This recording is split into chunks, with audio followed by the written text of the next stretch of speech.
আমন্ত্রণ দুপুরের বাংলাদেশের শুরুতে জানিয়ে দেব শিরোনামগুলো। লকডাউনের আগে আবার ঢাকা ছাড়ার হিড়িক, সড়কে ঘাটে বেড়েছে চাপ। তাও তো লাগবে, ঢাকা শহর কিভাবে থাকার মতন তো কোনো পরিস্থিতিই নাই। অনেক টাকা ভাড়া লাগবে, তারপরে যাইতে হবে। জীবন বাঁচাতে কড়াকড়ির বিকল্প নেই বলছে জাতীয় পরামর্শক কমিটি। রাজশাহীতে করোনায় আরও 17 রোগীর মৃত্যু, টিকা প্রদানের শতকরা হারে পিছিয়ে থাকার কারণেই ব্যাপক সংক্রমণ, খুলনায়ও 9 জনের প্রাণহানি।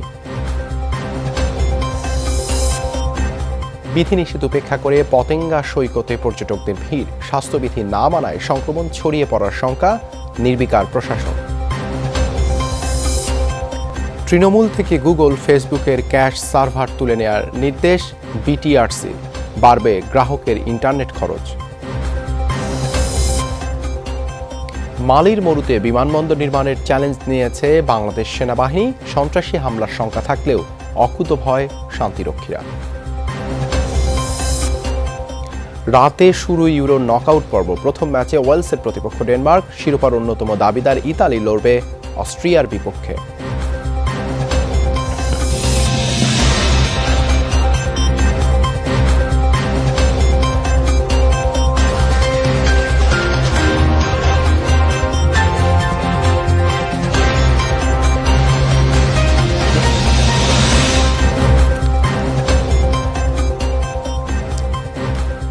দেখছিলেন শিরোনামগুলো। এছাড়াও দেশ বিদেশের আরও খবর নিয়ে দুপুরের বাংলাদেশে আপনাদের সাথে আছে আমি দেবাশিস চন্দ্র সরকার। দর্শক, আপনারা সবাই ঘরে এবং ঘরের বাইরে সব জায়গায় কিছুক্ষণ পরপর হ্যান্ড স্যানিটাইজার দিয়ে হাত ভালোভাবে জীবাণুমুক্ত করে নেবেন। এবারে জানাবো বিস্তারিত। করোনা সংক্রমণ রোধে সোমবার থেকে কঠোর লকডাউনের ঘোষণায় রাজধানী ছাড়তে মরিয়া হাজারো মানুষ। সকাল থেকে প্রধান সড়কগুলোতে চাপ রয়েছে। কঠোর লকডাউন ঘোষণার পর গত কয়েকদিনের তুলনায় মানুষের চাপ কয়েক গুণ বেড়েছে। তবে দূরপাল্লার গাড়ি চলাচল বন্ধ থাকায় ভোগান্তিতে পড়ছেন তারা। তাই অধিকাংশ যাত্রীরাই ভেঙে ভেঙে রওনা দিয়েছেন গন্তব্যের উদ্দেশ্যে। অনেকেই জানান লকডাউনের সময় কর্মহীন হয়ে পড়ার শঙ্কাতেই তারা রাজধানী ছাড়ছেন। তবে দূরপাল্লার গাড়ি বন্ধ থাকায় যাত্রীদের 2 থেকে 6 গুণ ভাড়া দিয়ে গন্তব্যে যেতে হচ্ছে বলে জানান তারা।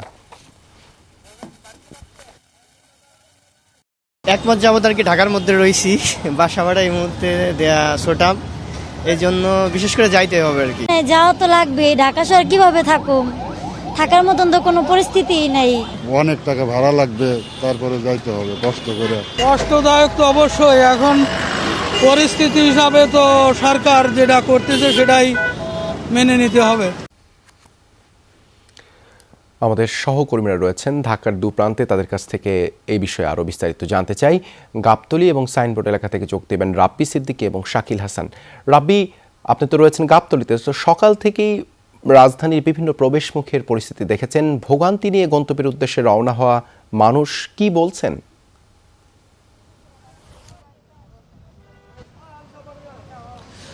দেবাশিস, মানুষের একটাই কথা, মানে বিশেষ করে খেটে খাওয়া মানুষের যে কথাটি সবচেয়ে বেশি গুরুত্বপূর্ণ। যাদের অর্থবিত্ত আছে, পয়সা আছে, তারা মানে দ্বিগুণ ভাড়া 3 গুণ ভাড়া 4 গুণ ভাড়া দিতেও তারা প্রস্তুত, কারণ তারা বাড়ি যাবে।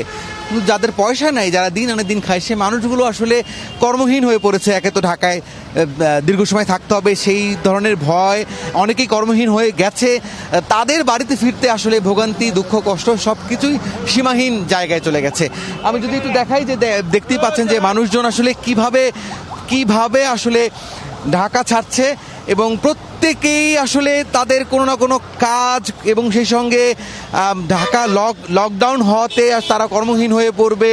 এছাড়া বাড়িতে যদি পরে না যেতে পারে, এই যে এক ধরনের আতঙ্ক, এই আতঙ্কের কারণেই মূলত মানুষজন, শহরে থাকা মানুষজন ঢাকা থেকে গ্রামমুখী হচ্ছে, এবং এই গ্রামমুখী হওয়ার প্রবণতাটি আমরা গত কয়েকদিন ধরেই দেখতে পাচ্ছি। এবং আরও যেহেতু একদিন আছে, রোববার পর্যন্ত মানুষ চলাচল করতে পারবে, সোমবার থেকে একেবারেই কঠিন লকডাউন, সেই কারণেই আসলে মানুষজন আজকের মধ্যেই এই ঢাকা ছাড়ার একটা প্রবণতা বা দেখতে পাচ্ছে যে মানুষের তীব্র বেগ, এবং সবাই আসলে ছুটছে বাড়ির পথে।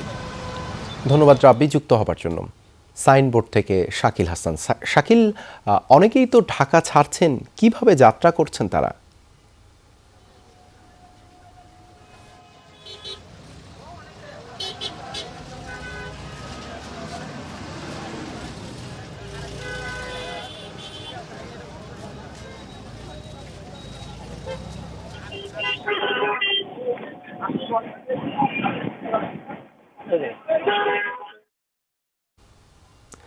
শাকিল শাকিল অনেকেই তো ঢাকা ছাড়ছেন আজকে, তো তারা কিভাবে আসলে বাড়ির পথে রওনা দিচ্ছেন? দূরপাল্লার বাস তো বন্ধ।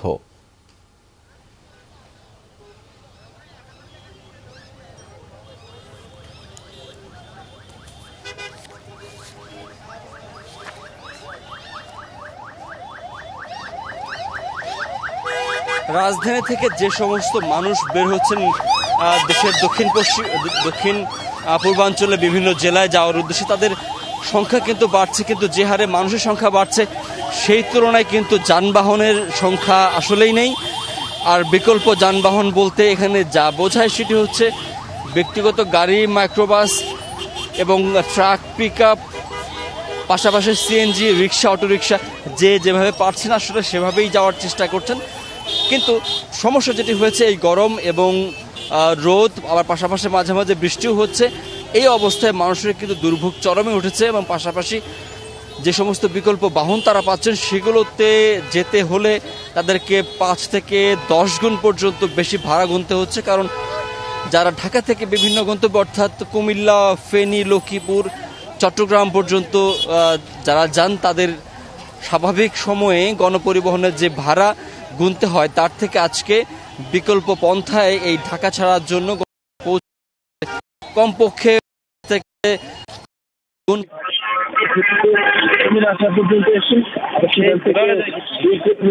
তারা এখানে এসেছেন এবং এখান থেকে তারা হেঁটে যাবেন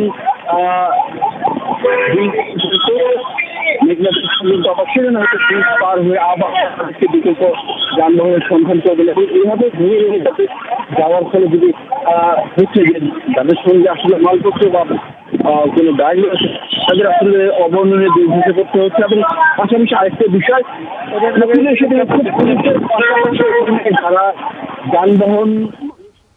আমাদের সহকর্মী শাকিল হাসান সাইনবোর্ড এলাকা থেকে জানাচ্ছিলেন সড়কের খবর।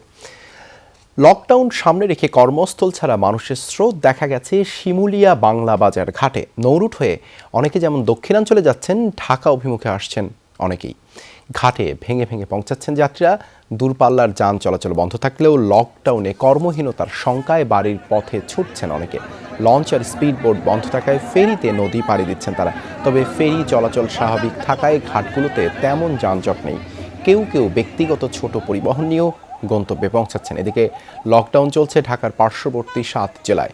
বিধিনিষেধ কার্যকরে দেশের আরও কয়েকটি জেলায়। মাদারীপুরের বাংলাবাজার ফেরিঘাটে আছেন সহকর্মী প্রদ্যুৎ কুমার সরকার। যাচ্ছি তার কাছে। প্রদ্যুৎ, ফেরিঘাটের সবশেষ পরিস্থিতি আমাদেরকে জানাবেন।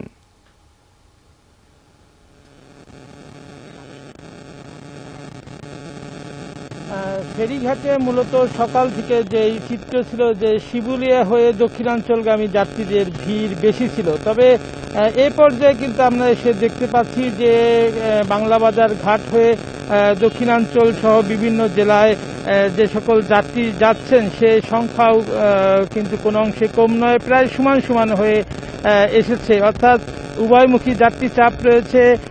আমরা এও দেখতে পেয়েছি যে আগে যেই ফিডার সড়কগুলো দিয়ে সহজেই 3 চাকা বা 2 চাকার যানবাহনগুলো আসছিল সেই সংখ্যা কিন্তু এখন অনেকটাই কমে এসেছে। কারণ আমরা পথে পথে পুলিশের আমরা ব্যারিকেড দেখতে পেয়েছি।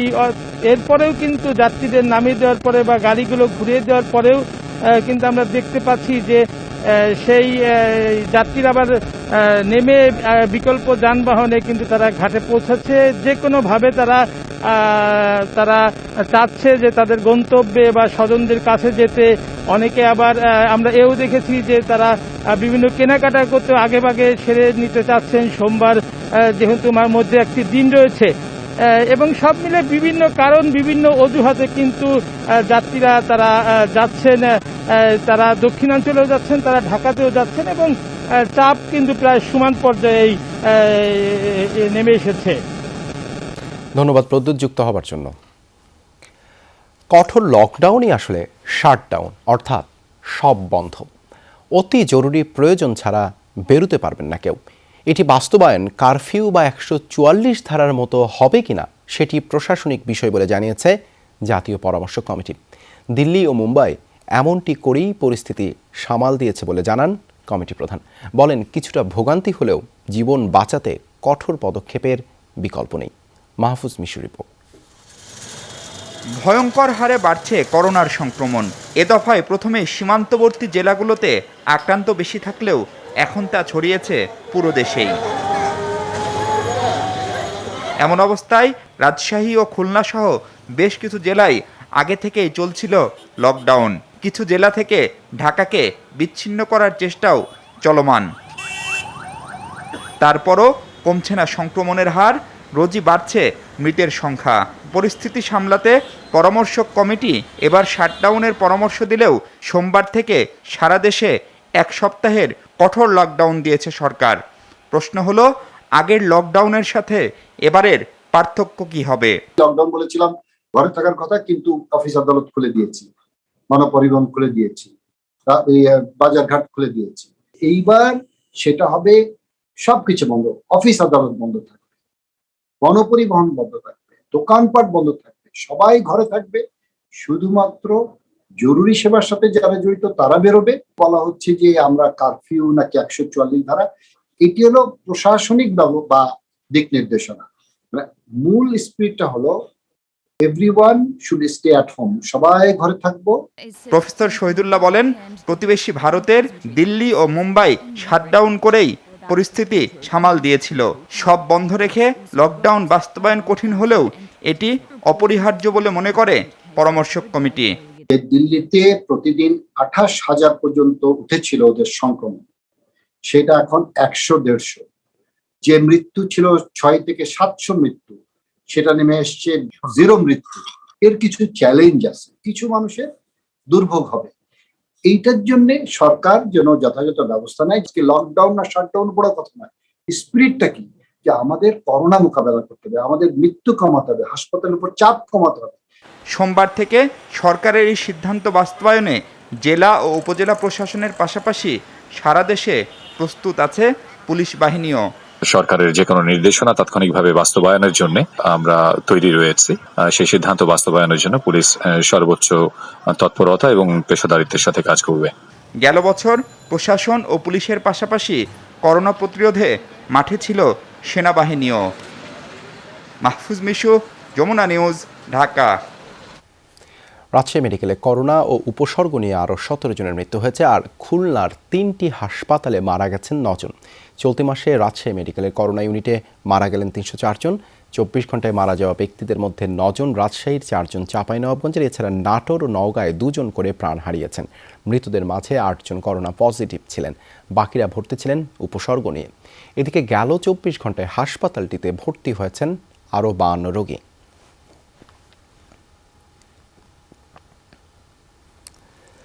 অক্সিজেনের জন্য হাহাকার করতে থাকা যন্ত্রণাকাতর রোগীদের ঢল যেন কোনোভাবেই থামছে না রাজশাহী মেডিকেল কলেজ হাসপাতালে। করোনার সামাজিক সংক্রমণ শহর থেকে গ্রামাঞ্চলেও ছড়িয়েছে ব্যাপকভাবে, তাই গুরুতর অবস্থায় হাসপাতালে আসছেন বেশিরভাগ রোগী। তাদের অধিকাংশই ভ্যাকসিন গ্রহণ করেননি। চিকিৎসকদের মতে রাজশাহী অঞ্চলের সংক্রমণের তীব্রতার একটি বড় কারণ ভ্যাকসিন প্রদানের শতকরা হারে পিছিয়ে থাকা। নিবিড় পরিচর্যা কেন্দ্রে বাঁচার লড়াই। সংক্রমিত রোগীর সংখ্যা অনেক আগেই এই হাসপাতালের করোনা ইউনিটের সক্ষমতা ছাড়িয়ে গেছে।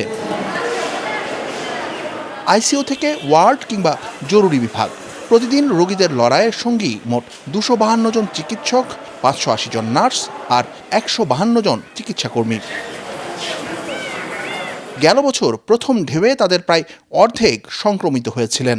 এবার সে হার একেবারে নগণ্য। হাসপাতাল কর্তৃপক্ষের মতে এর প্রধান কারণ ভ্যাকসিন। ডেফিনেটলি ভ্যাকসিনে তো কার্যকরিতা, এটা তো প্রমাণ হচ্ছে যে এবার আক্রান্ত নাই। ডেল্টা ভ্যারিয়েন্ট যেখানে খুব ছোঁয়াছে, মারাত্মকভাবে ছড়া যাচ্ছে, সেক্ষেত্রে ডাক্তার আক্রান্ত হচ্ছে না। তার মানে বোঝা যাচ্ছে যে আমাদের ভ্যাকসিনটা, যেটা আগের যে অ্যাস্ট্রাজেনেকা ভ্যাকসিন, এটা ডেল্টা ভ্যারিয়েন্ট এগেনস্ট ভালো রকম ইফেক্টিভ। রাজশাহীতে প্রথম ডোজ কোভিশিল্ড টিকা নিয়েছেন 1,33,774 জন, দ্বিতীয় ডোজ নিয়েছেন 81,640 জন। মজুদ শেষ হওয়ায় দ্বিতীয় ডোজ নিতে পারেননি 52,134 জন। এখন পর্যন্ত পাওয়া তথ্য বলছে যারা 2 ডোজ ভ্যাকসিন নিয়েছেন তাদের আক্রান্তের হার অনেক কম। আমরা সেকেন্ড ডোজ নেয়ার পরেও মানে এফেক্টেড হয়েছে বা পজিটিভ হয়েছে, এরকম আমাদের তথ্য অনুযায়ী আমরা খুব কম সংখ্যক মানুষকে রিপোর্টেড, যারা আমাদের তালিকায় কিন্তু তাদের সংখ্যা খুবই কম। দেশে মোট ভ্যাকসিনের হিসাবে রাজশাহী জেলার মাত্র 3% মানুষ তা পেয়েছেন। সীমান্তবর্তী অন্য 2 জেলা নওগাঁ ও চাঁপাইনবাবগঞ্জ বাদে বিভাগের বাকি 5 জেলায় এই হার 1%-এরও নিচে। সরকার সব জায়গায় চেষ্টা করতেছে যতগুলো জায়গা থেকে ভ্যাকসিন আনা সম্ভব প্রতিটা জায়গায় নক করা হয়েছে, এবং আমরা আশা করছি যে খুব শীঘ্রই হয়তো আমরা পেয়ে যাব। সম্প্রতি উপহার হিসেবে পাওয়া চীনা ভ্যাকসিনের 31,200 ডোজ প্রয়োগের কাজ চলছে এই জেলায়। শিবলি নোমান, যমুনা নিউজ, রাজশাহী। এ পর্যায়ে রাজশাহী থেকে যুক্ত হচ্ছেন সহকর্মী মওদুদ রানা। রানা, রাজশাহীতে করোনা পরিস্থিতির উন্নতির কোনো লক্ষণ কি দেখা যাচ্ছে?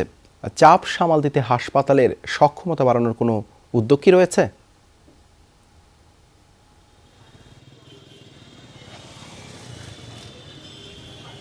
দেবাশিস, ঠিক আপনি যেমনটি বলছিলেন যে লকডাউন চলছে এবং গত 14 দিন ধরেই চলছে, তো এই লকডাউনের কোনো কার্যকারিতা আছে কিনা কিংবা পরিস্থিতির কি কোনো উন্নতি হলো, ঠিক এমন প্রশ্নটি রাজশাহী মেডিকেল কলেজ হাসপাতালে যিনি পরিচালক আছে তাকে করা হয়েছিল। তিনি সাংবাদিকদের বলেছেন যে খুব বেশি পরিবর্তন নেই, বরং দিন দিন শঙ্কার খবরই আসছে এবং ভীতিকর পরিস্থিতির সৃষ্টি হচ্ছে। এর কারণ উল্লেখ করে তিনি বলেছেন যে রাজশাহীতে আগে সিটি কর্পোরেশন এলাকায় করোনার আধিক্য ছিল, কিন্তু এখন সেটি গ্রামে ছড়িয়ে পড়েছে এবং তিনি মনে করছেন যে এটি ভারতীয় ডেল্টা ভ্যারিয়েন্ট, যার কারণে খুব দ্রুত সংক্রমিত হচ্ছে এবং সাধারণ মানুষের চাপ রাজশাহী মেডিকেল কলেজ হাসপাতালের উপরে এসে পড়ছে। এবং আমি আপনাকে আগের ঘন্টায় জানিয়েছিলাম যে অতিরিক্ত রোগী ভর্তি হয়েছে 74 জন, এখন সেই সংখ্যাটি দাঁড়িয়েছে 80-তে, অর্থাৎ 1 ঘন্টার ব্যবধানে 6 জন রোগী ভর্তি হয়েছে। এই যখন অবস্থা, তখন হাসপাতাল কর্তৃপক্ষ বলছেন যারা বাড়তি রোগী হিসেবে রাজশাহী মেডিকেল কলেজ হাসপাতালে চিকিৎসাধীন রয়েছেন তাদের আসলে নিরবিচ্ছিন্ন অক্সিজেন সুবিধা দেওয়া সম্ভব হচ্ছে না। দেবাশিস, আপনি জানেন যে করোনা এই চিকিৎসায় সবচেয়ে বড় প্রয়োজনীয় উপকরণ অক্সিজেন, এবং এই হাসপাতাল কর্তৃপক্ষ বলছেন যে সব রোগী রাজশাহী মেডিকেল কলেজ হাসপাতালে ভর্তি রয়েছেন সকলের কিন্তু অক্সিজেন লাগছেন এবং সেটি নিরবিচ্ছিন্ন হতে হবে। তো এর স্বজনরা যেটি বলছেন যে এখানে আসলে যারা সিলিন্ডারের অক্সিজেনের চিকিৎসা নিচ্ছেন তারা আসলে নিরবিচ্ছিন্ন সুবিধা পাচ্ছেন না, তাদের কিছুক্ষণ দেওয়া হচ্ছে, আবারও বিরতি দিয়ে আবারও দেওয়া হচ্ছে, অর্থাৎ তাদের কিছুটা ব্যত্যয় ঘটছে, সেটা হাসপাতাল কর্তৃপক্ষ স্বীকার করছে। তারা বলছেন যে 431 জন ভর্তি রয়েছেন, যেখানে তাদের ব্যবস্থা 357 জন। এই যে বাড়তি রোগী, এই বাড়তি রোগীর চাপ তারা আসলে হিমশিম খাচ্ছেন এবং এক কথায় প্রপারলি বা সঠিকভাবে তাদের চিকিৎসা করা যাচ্ছে না। তবে তারা বলছেন তারা সাধ্যমতো চেষ্টা করছেন, অচিরেই যদি বিকল্প কোনো চিকিৎসা কেন্দ্র না করা যায় কিংবা নতুন কোনো ওয়ার্ডের ব্যবস্থা না করা যায় তাহলে কিন্তু এই চিকিৎসা ব্যবস্থায় ভেঙে পড়ার উপক্রম হবে। দেবাশিস, ধন্যবাদ রানা যুক্ত হবার জন্য। বিধিনিষেধ উপেক্ষা করে চট্টগ্রামে পতেঙ্গা সমুদ্র সৈকতে লেগে আছে অগণিত পর্যটকের ভিড়। বিশেষ করে ছুটির দিনে ঢল থাকে বেশি। প্রচণ্ড ভিড়ের মধ্যে লঙ্ঘিত হচ্ছে স্বাস্থ্যবিধি, প্রশাসনেরও নেই কোনো তদারকি। ফলে করোনার সংক্রমণ আরও ছড়িয়ে পড়ার সংখ্যা বাড়ছে। আনুষ্ঠানিকভাবে পর্যটন স্পট বন্ধ, দর্শনার্থী প্রবেশেও আছে বিধিনিষেধ, কিন্তু পতেঙ্গা সমুদ্র সৈকতের চিত্র দেখলে তা বোঝার উপায় নেই। শুক্র এবং শনিবার ছুটির দিন এভাবেই অগণিত মানুষের ঢল নামে এখানে। বিকেল গড়ালেই তিল ধারণের ঠাঁই থাকে না পুরো সৈকত এলাকায়। বেশিরভাগ এসেছেন পরিবার পরিজন ও শিশুদের নিয়ে।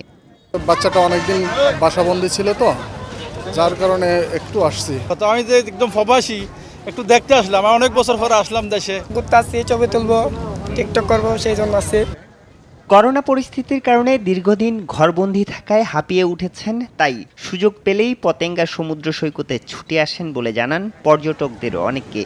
সপ্তাহে একবার হয়তো একটু রিস্ক নিয়েও একটু বের হলেও যদি মেন্টালি যদি ঠিক থাকা যায় তাহলে আমি মনে করি যে ঠিক আছে। এটা লকডাউন হতে হলে মানুষ আসবে না, এখন তো মানুষ গাড়ি ঘোড়া পাচ্ছে, মানুষ ঘরে থাকতে যাচ্ছে না, ঘর থেকে বাইরে যাচ্ছে। এখানে তো প্রতিদিন মানুষ এরকম আসে, সেই জন্য দেখতে আইছি। এত মানুষের ভিড়েও স্বাস্থ্যবিধি নিয়ে উদাসীন অনেক পর্যটক। দিব্যি ঘুরছেন মাস্ক ছাড়াই। শারীরিক দূরত্ব বজায় রাখারও গরজ নেই কারো মধ্যে। যেখানে আমরা আল্লাহকে বই না করে যদি করোনাকে বই করি তাহলে তো কি বলবো, এটা তো আল্লাহ মালিক, মাস্ক আছে, সবকিছু আছে, বাকিটা আল্লাহ মালিক। আমরা তো স্বাস্থ্যবিধি মেনে আসছি, এই হিসেবে আমি কই। সৈকতে মানুষের ভিড় সামলাতে হিমশিম খাচ্ছে পুলিশ। শুরুর দিকে জেলা প্রশাসন 2-1বার অভিযান চালালেও এখন তা বন্ধ।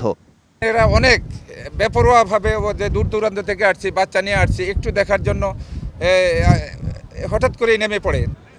শুধু মূল সৈকত নয়, পতেঙ্গা থেকে সীতাকুণ্ড পর্যন্ত আউটার রিং রোড লাগোয়া পুরো সাগর পাড়ের প্রতিদিনের চিত্র এখন এমন। আরিফুর রহমান সবুজ, যমুনা নিউজ, চট্টগ্রাম।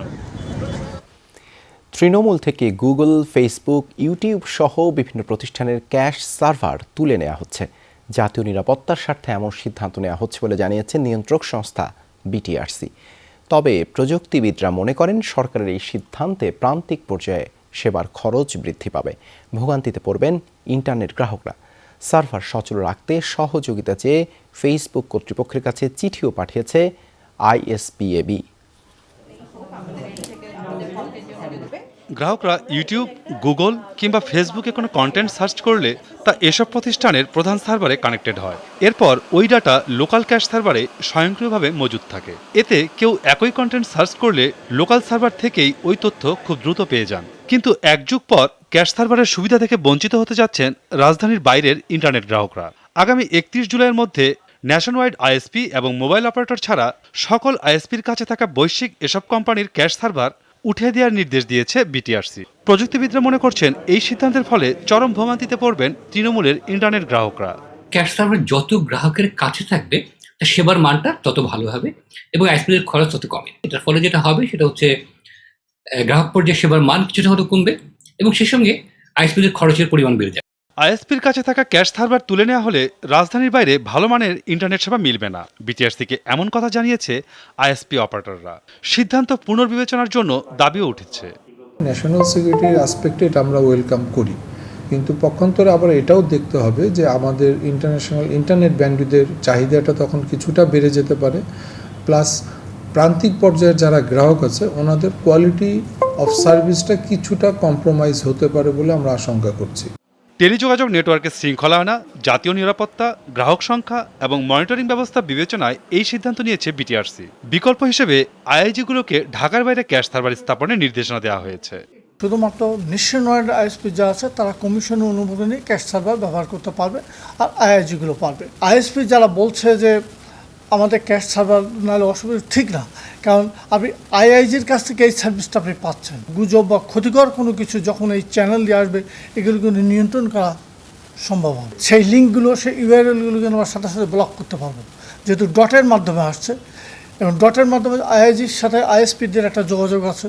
গ্রাহক স্বার্থে ক্যাশ সার্ভারগুলো সচল রাখতে সহযোগিতা চেয়ে ফেসবুক কর্তৃপক্ষের কাছে চিঠি দিয়েছে আইএসপি। ক্যাশ সার্ভার না থাকলে আইএসপিগুলোকে ফেসবুক, গুগল বা ইউটিউব হতে বিপুল পরিমাণ ব্যান্ডউইথ NT10 মাধ্যমে ট্রান্সমিশন করে নিয়ে যেতে হবে।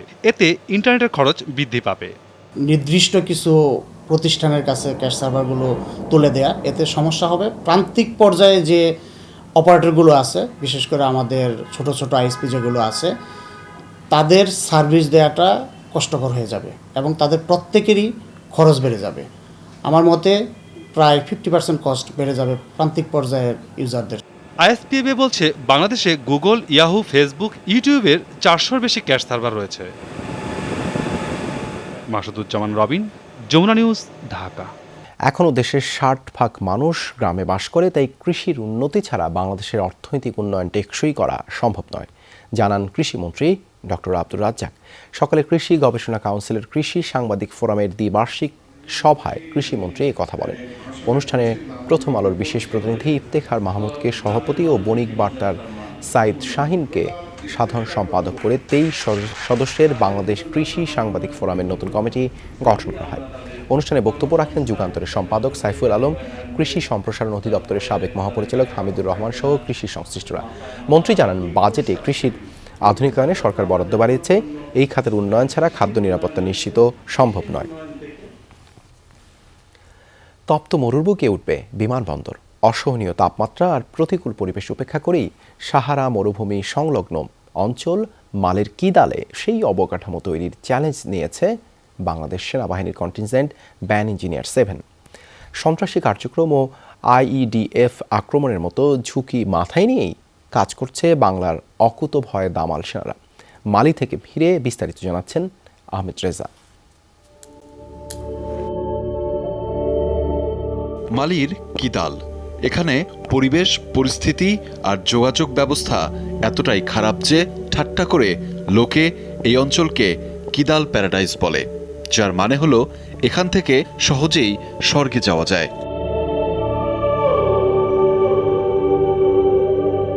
মালির যে কয়টি অঞ্চলে শান্তিরক্ষী মিশনের কার্যক্রম চলমান তার মধ্যে কিদালেই মৃত্যুহার সবচেয়ে বেশি।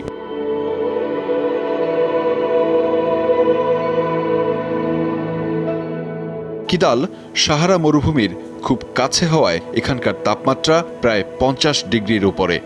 বিরূপ এই আবহাওয়া ও বিদ্রোহী গ্রুপগুলোর আক্রমণের ঝুঁকির মধ্যেই মরুদ্যানে বিমানবন্দরের অবকাঠামোগত কার্যক্রম পরিচালনা করছে ব্যান ইঞ্জিনিয়ার 7। সমরে আমরা, শান্তিতে আমরা, সর্বত্র আমরা দেশের তরে। বাংলাদেশ সেনাবাহিনীর এই প্রত্যয় দেশের গণ্ডি ছাড়িয়ে সেটি পৌঁছেছে বিশ্ব প্রেক্ষাপটে।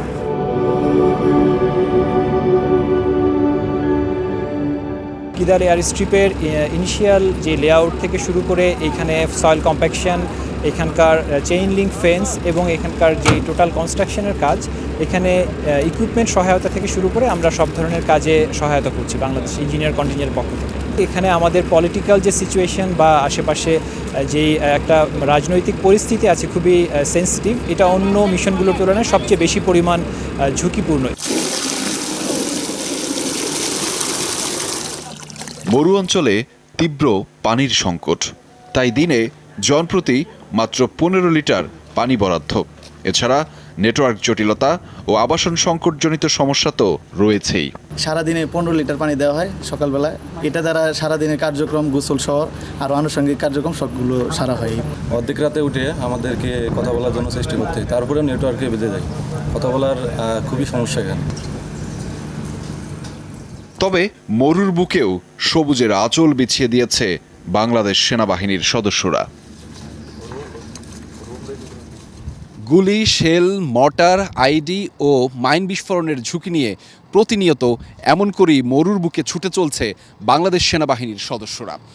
জীবনের ঝুঁকি নিয়ে তো বটেই চলছেন মানুষকে ভালো রাখতে, দেশকে ভালো রাখতে। একই সাথে আন্তর্জাতিক পরিমণ্ডলে নিজেদের সক্ষমতার প্রমাণ দেওয়া সহ তুলে ধরছেন বাংলাদেশের গৌরব গাথাকে। আহমেদ রেজা, যমুনা নিউজ, কিদাল, মালি। ঢাকা প্রিমিয়ার লিগের খবর। সুপার সিক্সের শেষ ম্যাচে এসে প্রথম জয়ের দেখা পেল মোহামেডান স্পোর্টিং ক্লাব। বৃষ্টি আইনে তারা 25 রানে হারিয়েছে প্রাইম দোলেশ্বরকে। এই হারের ফলে লিগে রানার আপ হবার সুযোগ হাতছাড়া হয়েছে প্রাইম দোলেশ্বরের। মিরপুরের শেষ দিনের প্রথম ম্যাচে শুরু থেকে নিয়মিত বিরতিতে উইকেট হারায় মোহামেডান, কিন্তু বৃষ্টির আগে সুবিধাজনক অবস্থানে থাকায় সুবিধা পায় সুপার সিক্সে ধুঁকতে থাকা সাদা কালোরা। ম্যাচ নেমে আসে 13 ওভারে। পারভেজ ইমনের 26 আর অধিনায়ক শুভাগত হোমের ঝোড়ো 23 রানে ভর করে শেষ পর্যন্ত 5 উইকেটে 103 রান করে মোহামেডান।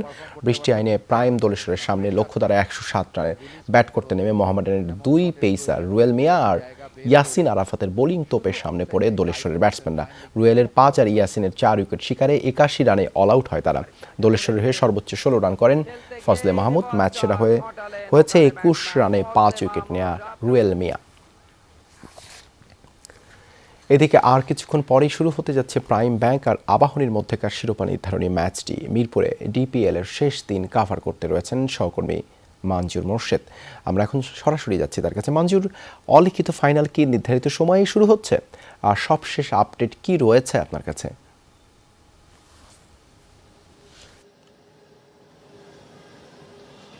দেবশিস, খুশির খবর হচ্ছে নির্ধারিত সময়ে শুরু হচ্ছে এবং আকাশে কিন্তু সূর্য খুব তেজভাবে আলো দিচ্ছে এবং মাঠ কিন্তু পুরো আলোকিত, খুব সানি ওয়েদার। এখানে কিন্তু খেলা হতে আর কোনো বিঘ্ন নেই আপাতত। ম্যাচ শুরু হয়ে যাচ্ছে এবং টসটা হয়ে গেছে, যেখানে আবাহনী টস জিতে ব্যাটিংয়ের সিদ্ধান্ত নিয়েছেন। আবাহনী অধিনায়ক মোসাদ্দেক হোসেন সৈকত। তাদের দলে মুনিম শাহরিয়ার মতো একজন এক্সপ্লোসিভ ওপেনার রয়েছেন, যিনি খুব দুর্দান্ত খেলছেন এই বিপিএলটার।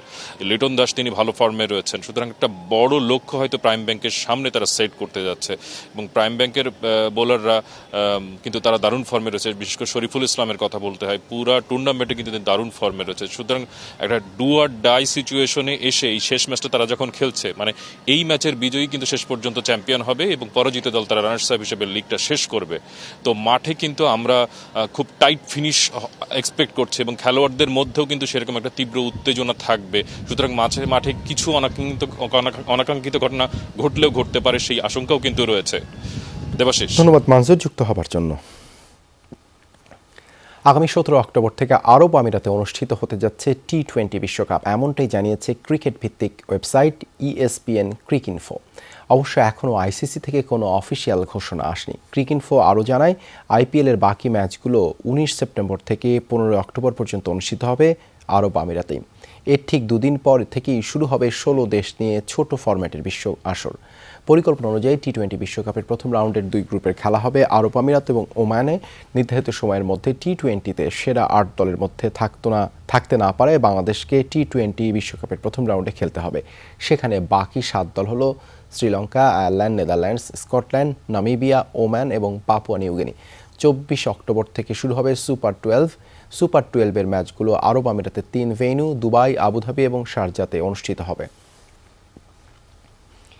ইউরো চ্যাম্পিয়নশিপের খবর, আজ থেকে শুরু হচ্ছে নকআউট পর্বের লড়াই। রাউন্ড অফ 16-এর প্রথম ম্যাচে রাত 10টায় ইউহান ক্রুইফ অ্যারেনাতে মুখোমুখি হবে ওয়েলস ও ডেনমার্ক। আর রাত 1টায় শিরোপার অন্যতম দাবিদার ইতালি লড়বে অস্ট্রিয়ার বিপক্ষে ভেন্যু লন্ডনের ওয়েম্বলি স্টেডিয়াম।